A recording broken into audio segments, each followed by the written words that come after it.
Interaction of jeans. यहां पर अगर देखें तो जीन एक दूसरे से इंटरेक्ट करते हैं, वो किस तरह से होते हैं? तो हमने आपको बताया था कि सामान्य तौर पर क्रोमोसोम जो होते हैं, ये क्रोमोसोम जो कि पेयर में पाए जा रहे हैं यहां, इन पर जो जीन्स बैठे होते हैं वो इनकी संख्या एक नहीं होती, बल्कि कितनी होती है? केवल 3 भी नहीं होती, ढेर सारे होते हैं। तो 3 दिखा रहे हैं, 1000 थोड़ा दिखा देंगे यहां पर क्रोमोसोम पर। एक क्रोमोसोम पर ये जीन्स बैठे हुए होते हैं, ठीक। दूसरे क्रोमोसोम पर इसका पार्टनर होता है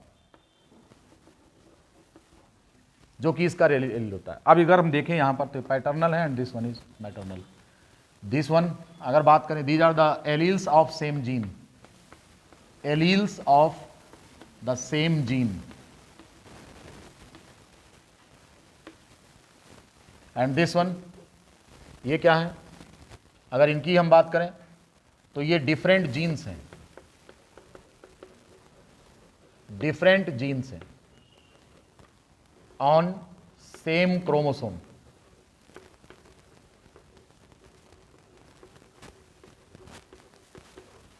ये कौन है? दीज आर द एलील्स,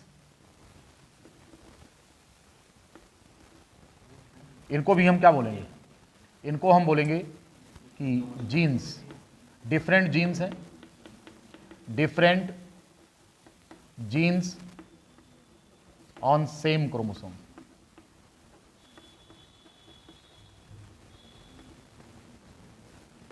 अब यहां पर कैपिटल ए और स्मॉल बी की अगर हम बात करें तो ये कौन है? Alleles of different genes, alleles of the different jeans.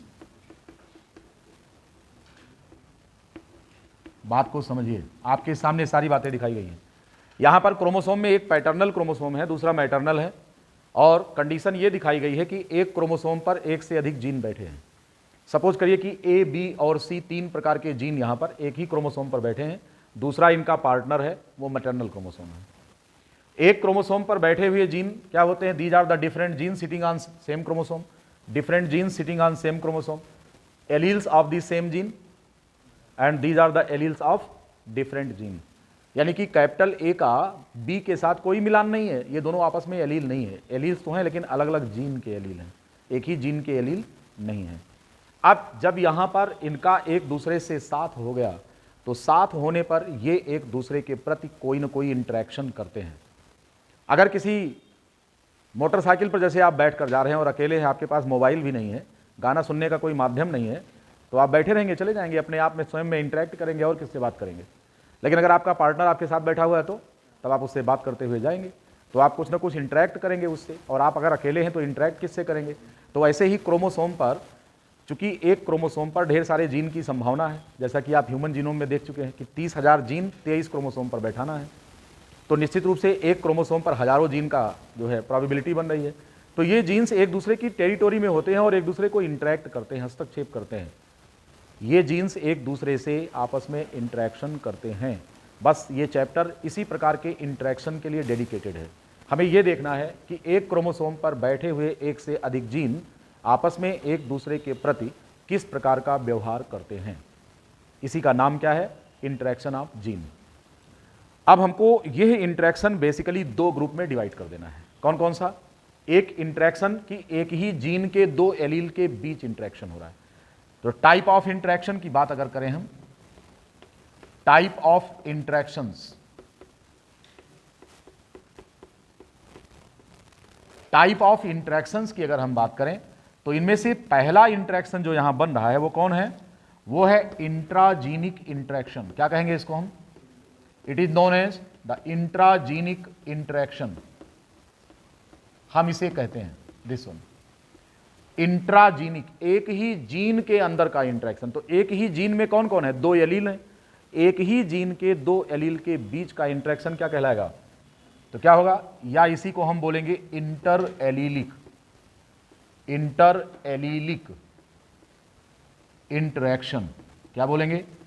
Inter allelic interaction कहेंगे। इसको क्या कहेंगे?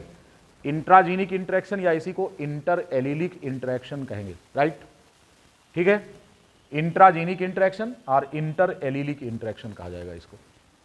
एक ही जीन के 2 एलील के बीच में, जैसे कैपिटल टी और स्मॉल टी, ये एक ही जीन है और इनके बीच आपस का जो इंटरेक्शन है इसे हम क्या बोलेंगे, वो इस प्रकार का इंटरेक्शन है, इंटर एलीलिक। क्यों कहेंगे इंटर एलीलिक? एक ही जीन के दो एलील के बीच का इंटरेक्शन है, तो it is known as inter allelic. अब ये कितने प्रकार का पढ़ा है आपने? है सिंगल जीन इनहेरिटेंस में क्या क्या पढ़ा आपने? कंप्लीट डोमिनेंसी पढ़ा है ना, आपने पढ़ा है कंप्लीट डोमिनेंस, ये पढ़ चुके हैं। दिस वन कंप्लीट डोमिनेंस आप पढ़ चुके हैं। दूसरा आप क्या पढ़े हैं? इनकम्प्लीट डोमिनेंस, इनकम्प्लीट डोमिनेंस आप पढ़ चुके हैं, ये भी पढ़ चुके हैं आप। और तीसरा क्या पढ़े हैं? को डोमिनेंस पढ़े हैं ना। ये तीन प्रकार का इंटरेक्शन और इन तीनों पर हम चर्चा कर चुके हैं, इसलिए इस चैप्टर में इस पर हम बात नहीं करेंगे। एक ही जीन के दो एलील के बीच का इंटरेक्शन इंटर एलीलिक इंटरेक्शन या फिर इंट्राजीनिक इंटरेक्शन कहलाता है। राइट, बात समझ में आ गई? तो यहां पर आप देख रहे हैं कि जैसे एक ही जीन, मान लो पौधे की लंबाई के लिए है, तो यहां पर length of the P plant, अब यहां पर एक डोमिनेंट एलील है, दूसरा रेसिसिव है। इसी प्रकार मिराबिलिस जलापा में कैपिटल आर और स्मॉल आर का आपने देखा था इनकम्प्लीट डोमिनेंस, जहां आर रेड के लिए था, स्मॉल आर किसके लिए था? व्हाइट के लिए था, लेकिन पिंक आ गया, ना रेड आया ना व्हाइट आया। ठीक, को डोमिनेंस में साथ साथ आई ए आई बी में आपने देखा कि ब्लड ग्रुप ए बी हो गया था, तो वो दोनों एलील आपस में तो एक दूसरे से इंटरेक्ट करते हैं यहाँ पर, और फाइनल रिजल्ट जो होता है, जो फिनोटाइपिक एक्सप्रेशन होता है, वो इन जीन के एलील्स के बीच का इंटरेक्शन होता है। इसीलिए हम इसको इंट्राजीनिक, एक ही जीन के, या इंटर एलीलिक, एक ही जीन के दो एलील के बीच के इंटरेक्शन को इंट्राजीनिक और इंटर एलीलिक इंटरेक्शन कहते हैं। ये हमारे ख्याल से आपको समझ में आ गया होगा कितने प्रकार का है, आपके सामने लिस्ट है। बात समझ में आई? अब हम बात करेंगे दूसरे टाइप का interaction, that is B. What is this? इस प्रकार के इंटरेक्शन को क्या बोलेंगे? It is intergenic interaction. क्या बोलेंगे इसको? इंटरजीनिक इंटरेक्शन कहेंगे इसको, इंटरजीनिक इंटरेक्शन। यहां पर एक से अधिक जीन इन्वॉल्व हो रहे हैं। क्या हो रहे हैं? एक से अधिक जीन इन्वॉल्व हो रहे हैं, तो इसको हम क्या बोलेंगे? संजय भाई उधर की लाइट ऑफ करो, बहुत ज्यादा हो जाती है लाइट। इंटरजीनिक इंटरेक्शन कहेंगे इसको, यानी दो जीन के बीच का इंटरेक्शन, दो डिफरेंट जीन्स के बीच के इंटरेक्शन को इंटरजीनिक इंटरेक्शन कहते हैं। ये बात समझ में आ गई सभी को? अब ये कितने प्रकार का होता है, तो अब इसको, ये चर्चा का विषय है। कौन सा? इंटरजीनिक इंटरेक्शन। ठीक है, ऊपर का मिटा दें या अभी डायग्राम रहने दो, इतने पर ही देखो।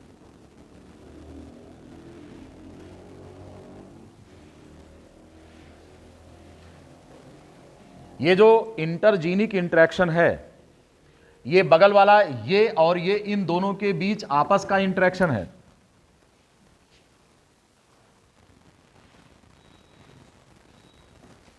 ये इनके साथ कैसा व्यवहार करते हैं और ये इनके साथ कैसा व्यवहार करते हैं। तो एक जीन ये और दूसर का ई, और दोनों जने एक पे बैठा है, तो आपस में ये किस प्रकार का व्यवहार करते हैं, इसे हम थोड़ा सा एलेबरेट करके पढ़ना चाहेंगे, और इनके एग्जाम्पल्स भी एग्जिस्ट करते हैं पॉपुलेशन में, इन पर हम स्टडी करेंगे। तो हम सबसे पहले ये बात करते हैं कि अगर एक जीन दूसरे जीन को दबा ले जाए तो ये एपीस्टाइसिस और हाइपोस्टाइसिस का रिलेशनशिप है। यानी पहला केस जो मिल रहा है वो कौन सा है? तो कह रहे हैं कि साहब इंटरजीनिक, ये जो इंटरजीनिक इंटरेक्शन है, इंटरजीनिक इंटरेक्शन की बात अगर करें, इंटरजीनिक इंटरेक्शन, तो हम यहां पर यह कहेंगे नंबर एक क्या है? यह है एपीस्टैटिक,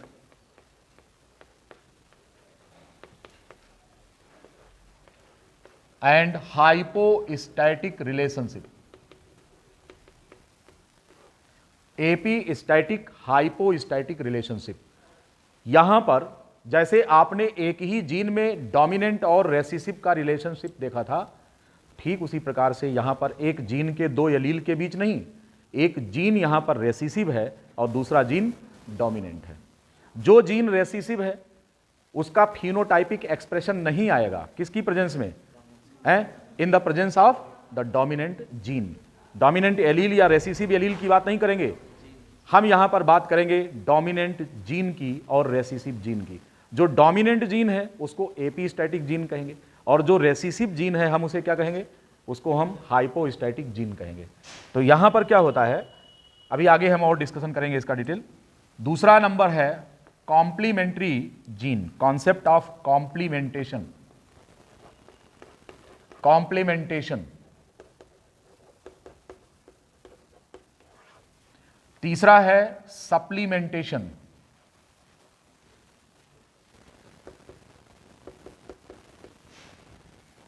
चौथा है डुप्लीकेट फैक्टर।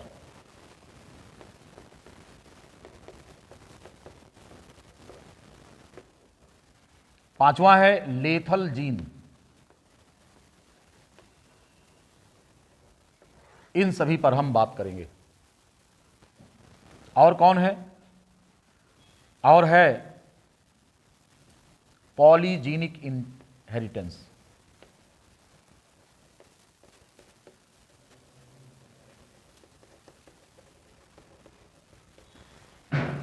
इन सब पर चर्चा करेंगे। और क्या बात करेंगे, प्लियोट्रॉपिज्म पर बात करेंगे। अभी इस पर बात नहीं, छोड़ दीजिए, सिंगल जीन का ही अलग से देखेंगे। इतनी बात करेंगे, ये जो आपके सामने लिखे गए हैं इतने प्रकार के इंटरेक्शन पर फोकस करेंगे, और इनके एग्जाम्पल जो इन्वायरमेंट में एग्जिस्ट करते हैं इन पर चर्चा करेंगे। ठीक, पहले वाले केस में क्या बताया, पहले वाले केस में एक जीन दूसरे जीन का एक्सप्रेशन होने ही नहीं देता। ये जीन इस जीन को, जैसे यहां पर ए अगर एपी स्टैटिक जीन है और बी, ए और बी दोनों साथ में है, तो बी के करेक्टर को ए पैदा ही नहीं होने देगा, कहेगा ए को हम दूजो नास्ती। ए और बी दोनों साथ कहें चुप, मेरे सामने मुंह मत खोलना, नहीं तो ठीक नहीं है। यानी कि यह जीन इसको दबा ले जाता है।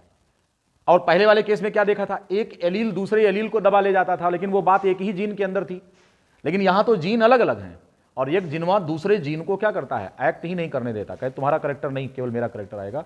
तो जो दबा ले जाएगा वो एपीस्टैटिक जीन है, जो दब जाएगा वो, इनकी चर्चा करेंगे। ये दो प्रकार का होता है, कौन कौन सा, एक होता है डोमिनेंट एपिस्टैसिस और दूसरा होता है रेसिसिव एपिस्टैसिस। इस पर हम चर्चा करेंगे अलग से। अब बात कर रहे हैं कॉम्प्लीमेंटेशन की।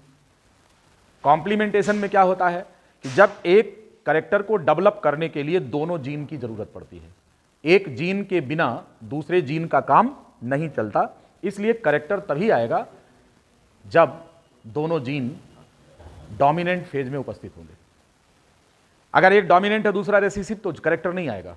यानी कि एक करेक्टर को डेवलप करने के लिए दो जीन जिम्मेदार, दोनों एक दूसरे के कॉम्प्लीमेंट्री हैं। एक बैलगाड़ी के दो पहिए हैं, एक पहिया पंचर हो गया तो गाड़ी खड़ी हो जाएगी, एक पहिया से काम ना चली, क्या कहते हैं इसको, कॉम्प्लीमेंटेशन। हम जी ना सकेंगे तुम्हारे बिन, गाना गाते हैं ना। तो एक दूसरे, या स्त्री पुरुष का उदाहरण देते हैं, कहते हैं स्त्री पुरुष का पूरक है और पुरुष स्त्री का पूरक है, नहीं तो जीवन चलेगा ही नहीं, ये जीवन की जो गाड़ी है ये चलेगी नहीं। ये कॉम्प्लीमेंटेशन है, बात समझ गए। अब कॉम्प्लीमेंटेशन, जैसे आपको मकान बनाना है, मकान बनाना है तो ईंट और सीमेंट एक दूसरे के कॉम्प्लीमेंट्री है। खाली ईंट लाके खड़ी कर दो, दीवार मकान बन जाए तो जाने। तो मकान बनाने के लिए ईंट को सीमेंट की जरूरत पड़ेगी ना जोड़ने के लिए, और अकेले सीमेंट रहेगी मकान तब भी ना बनेगा, अकेले ईंट है तो मकान तब भी ना बनेगा। दोनों एक दूसरे के कॉम्प्लीमेंट्री हैं, बिना एक के दूसरे का काम कभी ना चलेगा। हम इसे क्या कहते हैं, इसको कॉम्प्लीमेंटेशन। इसकी भी चर्चा करेंगे, 9:7 का रेशियो होता है, चर्चा इस पर करेंगे। अगली बात आती है सप्लीमेंट्री। सप्लीमेंट्री जीन में क्या होता है, कहेंगे हम करेक्टर तो डेवलप करेंगे लेकिन तुम आ गए तो बात कुछ और होगी, हैं, सोने पर सुहागा। क्या हो जाएगा, अगर एक जीन कह रहा है कि हम ब्लैक कलर डेवलप करेंगे, दूसरा का कहता है हम तुम्हारा कलर मॉडिफाई करके तीसरा कलर ला देंगे, तो ये क्या हो जाएगा, तो यहां सप्लीमेंटेशन होता है। मींस कि एक जीन है तो it is sufficient to develop the character, but if it is supplemented with another gene this character will be modified. तो दोनों मिलकर एक तीसरा करेक्टर ले आते, मॉडिफिकेशन हो जाता है दो डिफरेंट जीन के बीच में। दोनों अगर डोमिनेंट फॉर्म में है तो तीसरा करेक्टर डेवलप हो जाएगा, मॉडिफाई होकर आएगा। बात समझ गए। अब बात कर रहे हैं इसकी डुप्लीकेट फैक्टर की। डुप्लीकेट फैक्टर में क्या होता है कि दोनों एक दूसरे के सब्स्टिट्यूट होते हैं, है कि नहीं। जैसे आप यहां पर हैं, अब आप और ये दोनों लोग एक दूसरे से सेटिंग कर लें कि कल हम जाएंगे पढ़ने, नोट्स लिख लेना, और जब तुम कल कहीं जाना होगा तो हम तुम्हारे लिए नोट्स लिख लेंगे, दोनों एक दूसरे का काम चला देंगे। Duplicate factor, there is no difference between Alok Tripathi and Sudhir Kumar, right. Alok Tripathi अगर आ गए तो सुधीर कुमार का काम चल जाएगा, और अगर सुधीर कुमार आ गए तो वही काम कर देंगे जो आलोक आकर कर रहे थे। तो एक जीन दूसरे का है, तो दोनों अलग अलग जीन, लेकिन ये एक ही एंजाइम बनाते हैं। इस प्रकार की व्यवस्था होती है। या ऐसे एंजाइम बनाते हैं जो आइसो एंजाइम्स कहलाते हैं, जिनका फंक्शन एक ही तरीके का होता है। तो दोनों जीन एक करैक्टर के लिए रिस्पॉन्सिबल है, लेकिन एक साथ नहीं, या साथ भी नहीं, दोनों में से कोई एक रहेगा, काम चल जाएगा। तो इस प्रकार से 15 और 1 का रेशियो आता है, 15:1 का रेशियो आता है। ये डुप्लीकेट फैक्टर कहलाता है। बात समझ गए। अब अगला कह रहे हैं कि लेथल जीन इंटरेक्शन। कभी कभी कुछ जीन ऐसे होते हैं जिनका कि घातक प्रभाव होता है। जैसे ऐसा कोई म्यूटेशन हो जाए जीन में कि प्लांट में क्लोरोफिल गायब हो जाए, तो पौधा मर जाएगा, जिंदा रहेगा, मर जाएगा, फोटोसिंथेसिस करेगा ही नहीं। ये लीथल इंटरेक्शन प्लांट्स में भी होते हैं और एनिमल्स में भी होते हैं। हम उस पर चर्चा करेंगे कि लीथल जीन्स कौन कौन से होते हैं, राइट। और फिर इसके बाद बात करेंगे पॉलीजीनिक इनहेरिटेंस, जहां पर एक कैरेक्टर को कई जीन मिलकर डिसाइड करते हैं, तो it is known as polygenic. कई जीन मिलकर एक कैरेक्टर डिसाइड करेंगे, it is known as polygenic inheritance. इन सभी पर चर्चा करेंगे हम अपने अगले लेक्चर में। इस चैप्टर में हमने आपको इसका बैकग्राउंड क्रिएट किया है कि what do mean by the interaction of genes. अगले एक लेक्चर में यह चैप्टर खत्म हो जाएगा, इंटरेक्शन ऑफ जीन।